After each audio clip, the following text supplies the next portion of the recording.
Lagos Talks 91.3. News.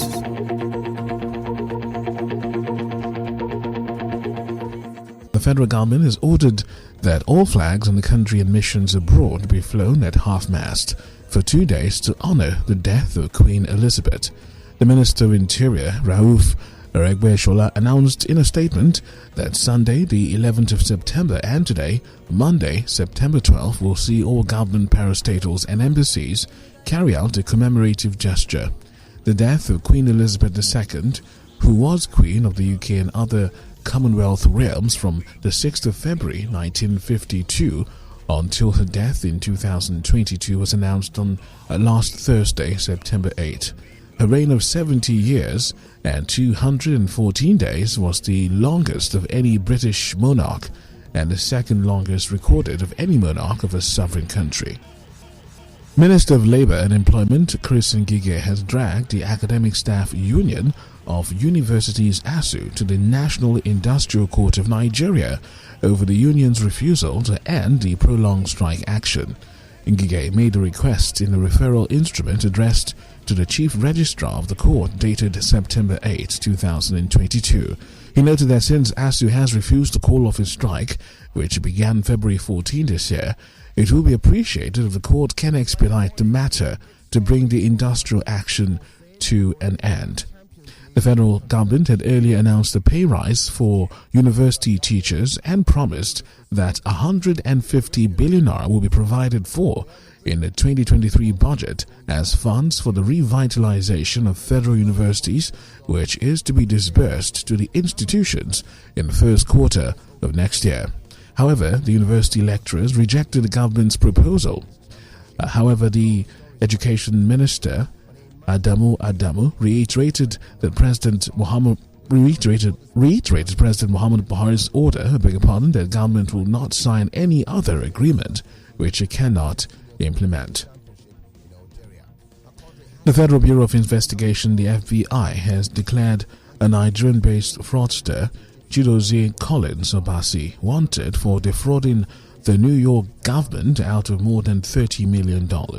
According to a statement from the U.S. Attorney's Office, the United States Attorney Jacqueline C. Romero announced that a 29-year-old was charged by indictment with 1 count of conspiracy to commit mail and wire fraud, 6 counts of mail fraud, and 16 counts of wire fraud. All these stemmed from a fraud scheme which initially targeted Americans through a spam email campaign offering illegitimate work-from-home jobs, and then, during the COVID-19 pandemic, shifted to targeting U.S. hospitals and medical systems by offering non-existent ventilators for sale beginning in March 2020. If caught and convicted, Chidozie Obasi faces a maximum sentence of 621 years in prison, a 5-year period of supervised release, and a $5,750,000 fine, while also making full restitution of the more than $31 million which he obtained by fraud. The Department of State Services, the DSS, has cautioned Nigerians against making unguarded utterances on matters relating to the arrest and investigation of self-acclaimed Kaduna train hostage negotiator Tukur Mamu. The Secret Service, in an apparent response to the comment made by Kaduna-based Islamic scholar Sheikh Ahmad Gumi, said it would not be distracted by some of the skewed narratives pervading the media space. Gumi had asked the DSS to release Mamu or charge him to court within 24 hours. The DSS stated further that its service will cease comments on the subject matter since the court will determine its course, and the public is also enjoined to desist from making unguarded utterances and await the court proceedings. Aviation unions in Nigeria have directed all workers nationwide to embark on peaceful rallies and public demonstrations across the country's airports on Monday, September 12, 2022. The unions, in the directive issued and copied to the Commissioner of Police, Airports Command and the Directorate of State Security Service, had called for the removal of the new Civil Aviation Act, which was last week signed into law out of the 6 aviation bills by President Muhammadu Buhari. The unions earlier condemned what they called the obnoxious provisions in a newly signed Civil Aviation Act, which gives the Minister of Aviation express power to prohibit trade union activities or industrial action. The unions, however, called for an investigation into how the clauses were smuggled into the bills transmitted to the President, insisting that the clauses which conflict heavily with prevailing national and international laws cannot find a hiding place in the aviation conclave. The gunmen on Sunday attacked the convoy of the senator representing Anambra South Senatorial District, Ifeanyi Ubah, at Enugu community in Njikoka local government area of Enugu State. The senator is said to have managed to escape. However, his bulletproof car was riddled with bullets as the gunmen opened fire on a convoy, killing an unspecified number of aides, including police operatives.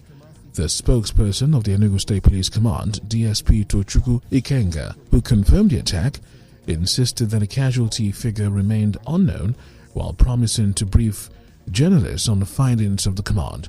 Meanwhile, the state governor, Chukwuma Soludo, has condemned in strong terms the attack, stressing that his administration was fully determined to wipe out every act of criminality in the state. The governor described the attack as the last-ditched effort of a sinking boat by criminal elements in the state, and commiserated with the senator and the families of his aides killed, as well as the state commissioner of police for policemen who lost their lives yesterday.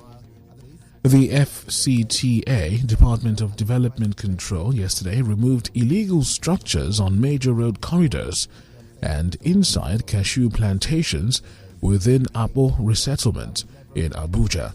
The FCTA city management officials, accompanied by security personnel, had stormed the area with bulldozers for the operation and dislodged hundreds of artisans, food vendors and petty traders for allegedly operating in structures which encroached on road corridors, thereby constituting public nuisance. Addressing newsmen at the scene of the demolition, the director of the department, Alhaji Mukhtar Galadima, explained that the operation, which targeted shanties and other structures constituting infractions in the city, followed due process. Galadima had described as greatly disturbing and major infractions the conversion of cashew plantations into residences, as they served as safe havens for criminals. The Lagos State Waste Management Authority LOMA has given every household in the state until the 1st of October 2022 to have a waste bin or face prosecution.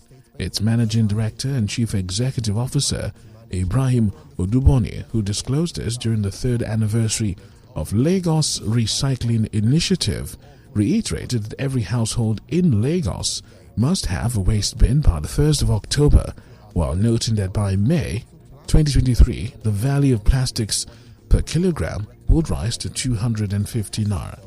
Oduboni said the Lagos State government was deliberate in its vision to launch a modern recycling plan for the state, which has so far created about 12,500 jobs in the waste value chain and given birth to the Lagos Recyclers Association, which had over 100.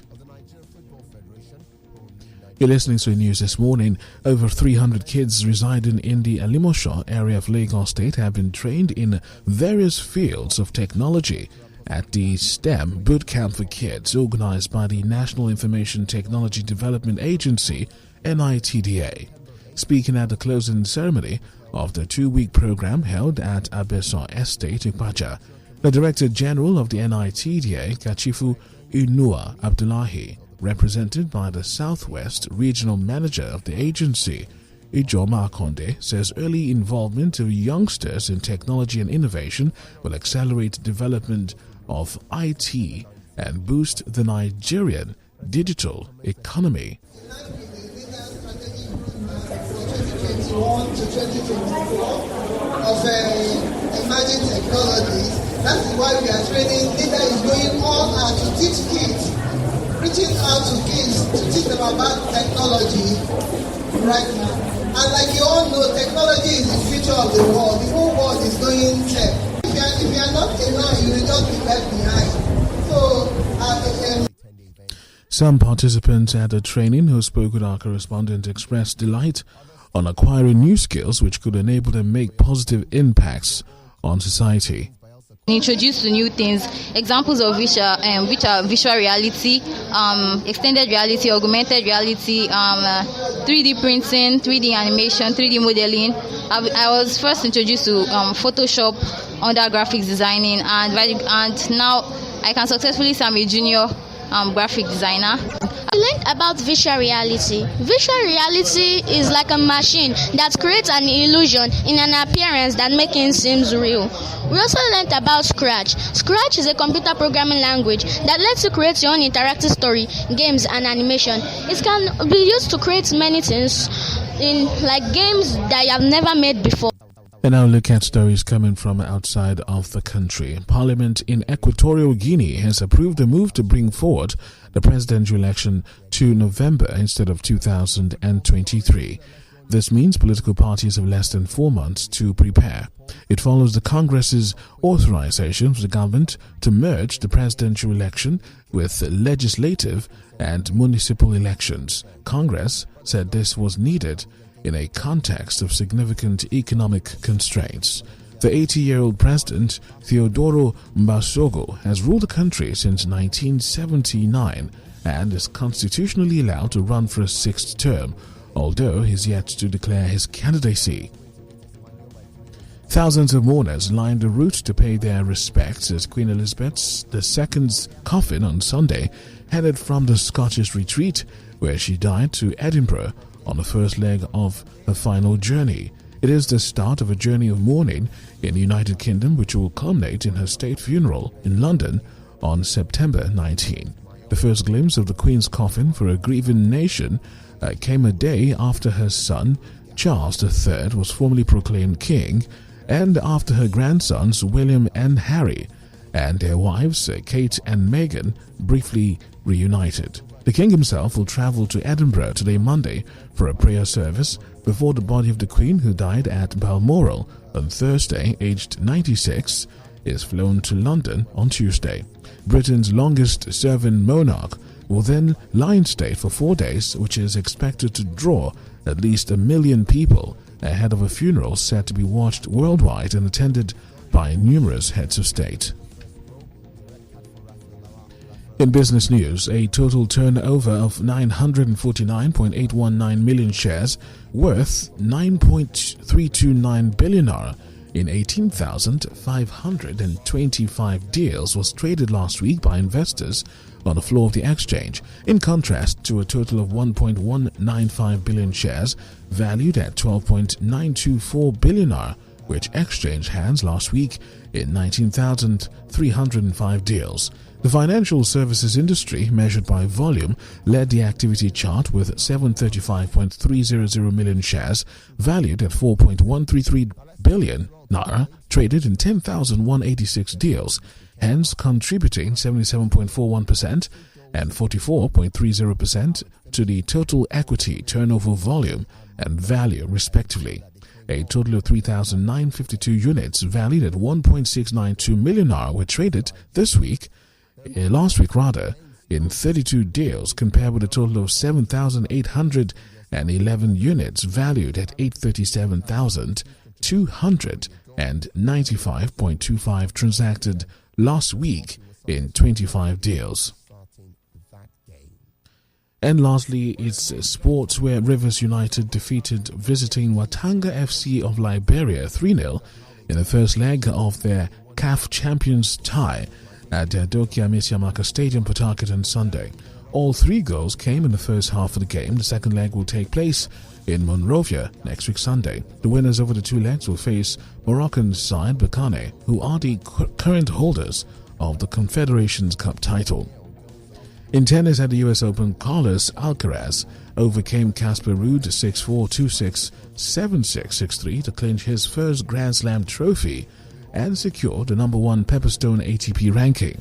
The 19-year-old, who arrived at Flushing Meadows as the world #4, has become the youngest Grand Slam champion since countryman Rafael Nadal lifted the trophy at Roland Garros in 2005. Alcaraz leaves the hard-court major in top position, becoming the youngest player to rise to the top of tennis's mountain in history of the Pepperstone ATP rankings since 1973. On the women's court, world #1 Iga Swiatek capped a dominant season by beating Tunisian 5th seed Ons Jabeur 6-2, 7-6 at the US Open to win her second major title of 2022. Swiatek's previous 2 wins both came on the clay at the French Open. And lastly, in Formula 1, Max Verstappen won the Italian Grand Prix on Sunday to mark his 11th victory of the 2022 Formula 1 season. The Red Bull race driver started in 7th place with Lewis Hamilton and Carlos Sainz at the back of the field because of the penalties they received after qualifying. Charles Leclerc, who had an additional pit stop, came in 2nd for Ferrari, as he wasn't able to make up any lost ground prior to the yellow flag. Sainz and Hamilton lost out to George Russell for the final podium slot. With 6 events left, the result helped to establish an even more commanding lead in the driver's standings.